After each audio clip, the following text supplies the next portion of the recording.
Welcome back. It's me, Mr. Truman again. It's another day and another geometry lesson.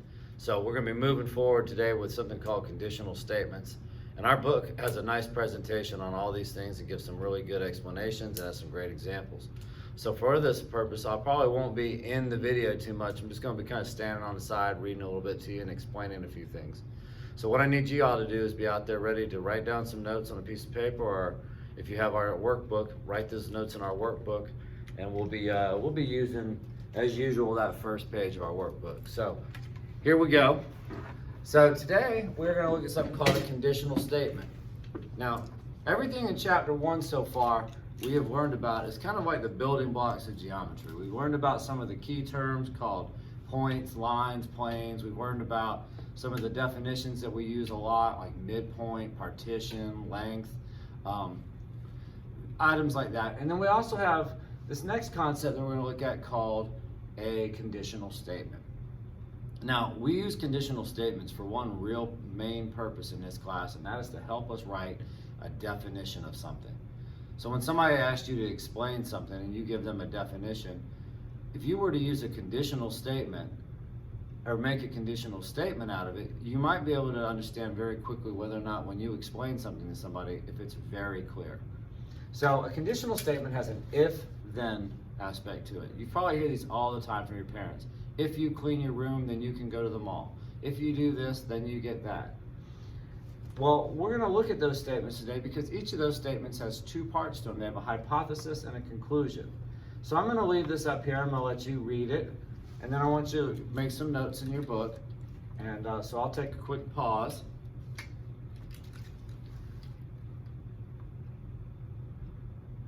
And I'll pause this video in the class so that we have time to write this down before I move on. So as we move on, we're going to be looking at some different statements. We're going to be writing some different statements, and we're going to be examining whether or not these statements are good statements. So remember, each one has a hypothesis and a conclusion. The hypothesis, we always use the letter P, and for our conclusion, we use Q. So we call it P and Q. Okay, so taking us to our first example, here's a statement. It says, write as a conditional statement, you can register to vote if you are at least 18 years old. This is a conditional statement. It has a hypothesis and a conclusion. Now, it's kind of written in a way that might seem a little backwards, but here we go. You can register to vote is called the, what do you think? Do you think it's the hypothesis or do you think it's the conclusion? Remember, the hypothesis is the part that follows the if.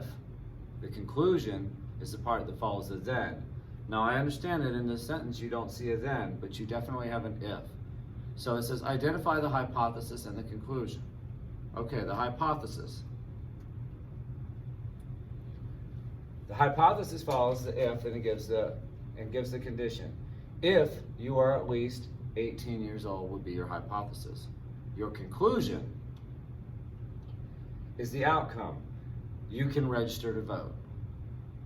So writing this as a conditional statement, we would write, if you are at least 18 years old, then you may register to vote. This is called a conditional statement, and it's written in the traditional format of if followed by then. So in this class today, we're going to be finding that we're going to have to rearrange some of the sentences a little bit, add a word here, take away a word there, whatever gets it to flow as a sentence, but we want to follow that format of if, then. All right, let's look at another example.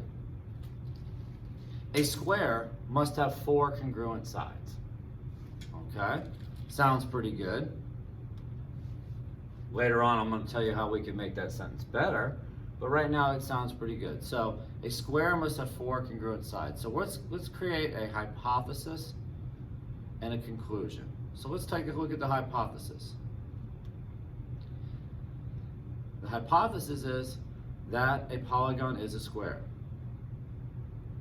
The conclusion must have 4 congruent sides. So let's create a if-then statement out of this.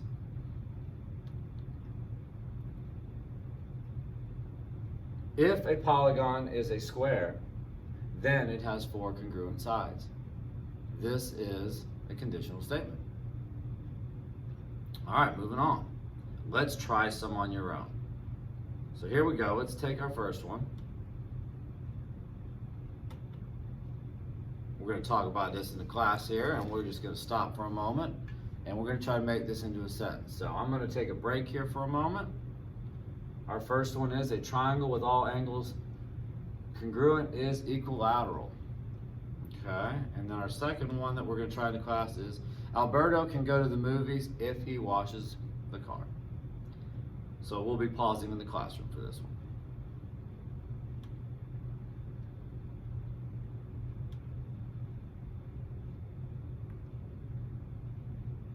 We're going to just kind of skip past this part right now. All right. Now, what I said earlier about writing definitions is that we use a conditional statement to figure out whether or not we've written a good definition. So, like, if the hypothesis is true and it leads us to a conclusion that's true, then that's a pretty good statement. So let's see if this one sounds like a pretty good statement. If a quadrilateral has a right angle, then it's a rectangle. Okay?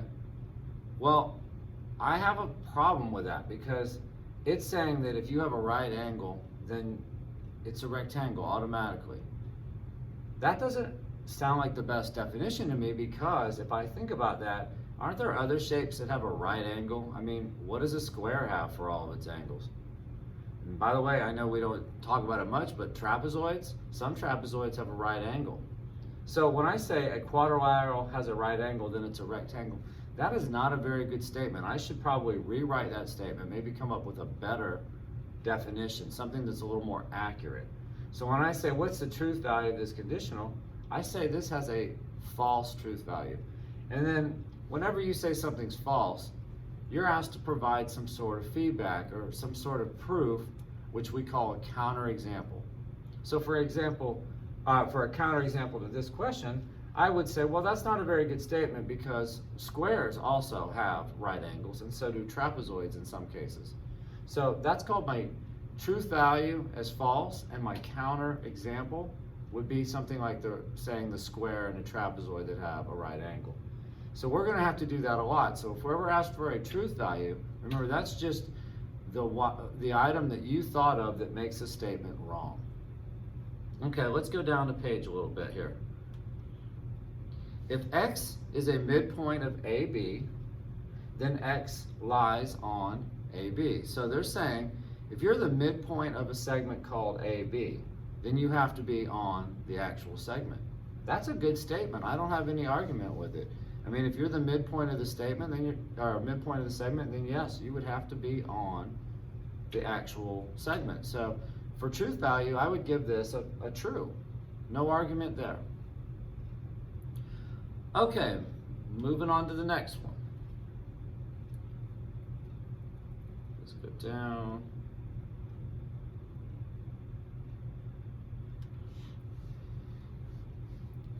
Okay, so this brings us to our next statement, our next vocabulary term that we need to get in our books. So far we have conditional statement. For vocab, we have hypothesis, conclusion, we have truth value, and we have counterexample. We should have all these items defined at this point, or some sort of note telling us what each of them are. Now we're going to do something called a converse. And a converse, in the most simple terms, is just taking the sentence called the conditional and just say it backwards. If you say it backwards and it's still true, it's a good statement. So let's look at this statement, and we're going to figure out if this is a good statement. It says, if you play the trumpet, then you play a brass instrument. Well, I don't know a whole lot about band, and to be honest, I'm not the biggest, I don't have a lot of interest, or not interest, but I don't have a lot of knowledge when it comes to band, to be honest. I'm not really familiar with all my instruments. But I do believe a trumpet is a brass instrument. So I believe that statement is true, but what happens if I say it backwards? What if I switch? Okay, you play the trumpet, then you play a brass instrument. That sounds great, but what if I switch it around? If you play a brass instrument, then you play a trumpet.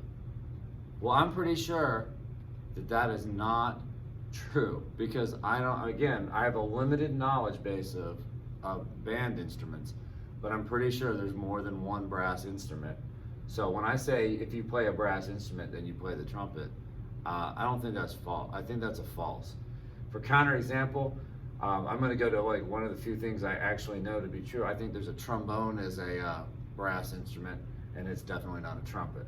So this is called a converse, and it tells me very quickly when I say something backwards that I could do better when it comes to making a definition. I can tighten up that definition, maybe make it a little bit more specific, and then I will be doing much better on this particular instant. Okay, so when we say it backwards, we reverse the hypothesis and the conclusion. We have what's called a converse. Let's do an example of that. All right, let's see if this is a good one here. It says, oh, too far.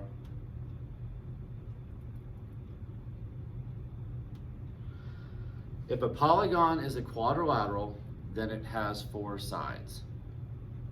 Okay, so it's saying quadrilateral in geometry we define as a polygon that has 4 sides. So that's good. And then it says if a polygon is a quadrilateral, then it has 4 sides. So that's a true statement.